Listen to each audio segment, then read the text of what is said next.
Les jeunes sont-ils fainéants? Plus 1, si vous avez déjà entendu, c'était mieux avant. Plus 2, si votre oreille a déjà sifflé à l'audition d'un les jeunes d'aujourd'hui ne veulent plus travailler. Plus 3, si on vous a déjà dit, ce qu'il leur faudrait, c'est une bonne guerre. Si je vous fais malgré vous jouer au bingo des boomers, c'est parce qu'il y a certaines expressions qui chez eux font fureur. Sachez qu'un ancien a dit un jour, nos jeunes aiment le luxe, ont de mauvaises manières, se moquent de l'autorité et n'ont aucun respect pour l'âge. Cet ancien, c'est Socrate, le célèbre philosophe grec qui vivait au 5e siècle avant Jésus-Christ. Si toutes les générations préféraient le temps où elles-mêmes étaient jeunes et affirment que ce temps-là était le meilleur, alors la meilleure époque serait-elle la préhistoire? Chaque génération critique la suivante, et c'est généralement les mêmes critiques qui reviennent.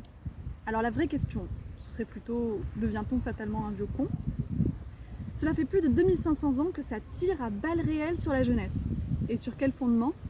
Les jeunes seraient paresseux, fainéants, égoïstes et ne connaîtraient pas la valeur travail. Or, il semblerait que les anciens aient occulté les réalités économiques de chaque époque.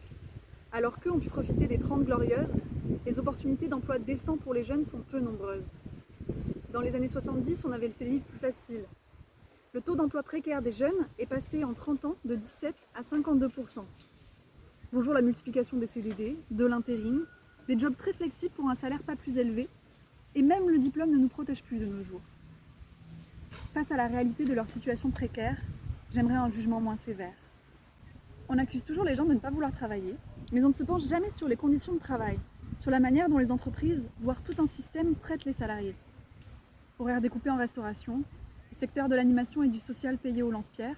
Vous pourriez plutôt remercier cette nouvelle génération qui ose dénoncer une vision archaïque du travail, qui affirme haut et fort que l'équilibre vie pro, vie perso est important, que la priorité n'est pas de travailler plus pour s'éreinter plus, mais de trouver du sens et de l'utilité dans ce qu'on fait. Les jeunes sont conscients de ce qu'ont vécu leurs parents et ne veulent pas vivre de la même manière qu'eux. Se tuer au travail sans profiter de leur vie, attendre désespérément la retraite, puis se voir retirer des droits durement acquis. D'ailleurs, n'a-t-on pas vu des jeunes se mobiliser dans la rue pour défendre la retraite de leurs parents? Travaille, vote et tais-toi semble être la devise de la France. Les jeunes votent peut-être moins, mais ils se mobilisent tout autant que la génération qui a oublié qu'elle avait fait mai 68.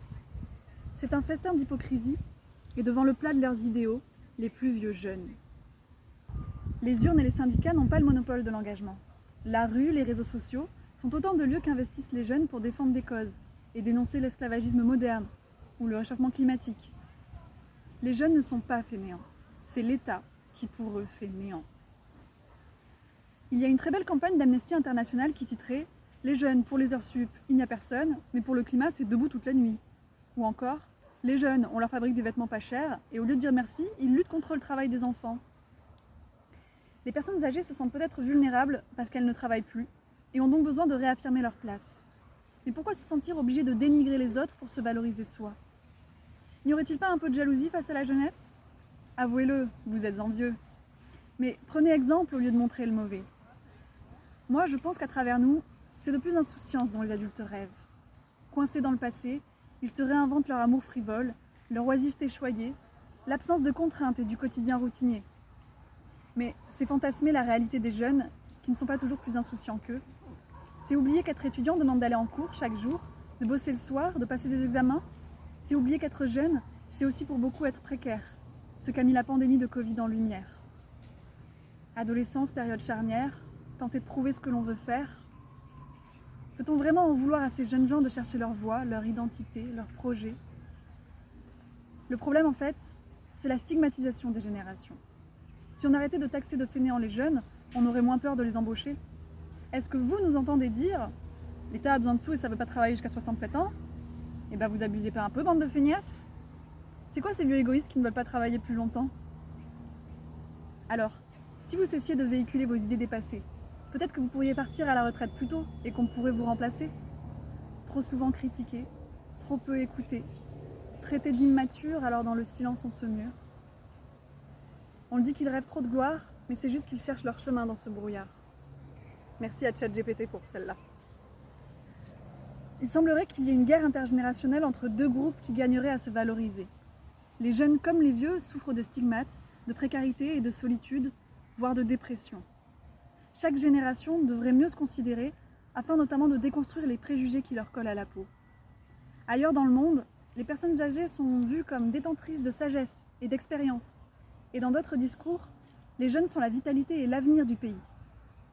Force de l'âge ou douceur de la jeunesse, j'aimerais que pour chaque classe d'âge, de meilleurs sentiments naissent.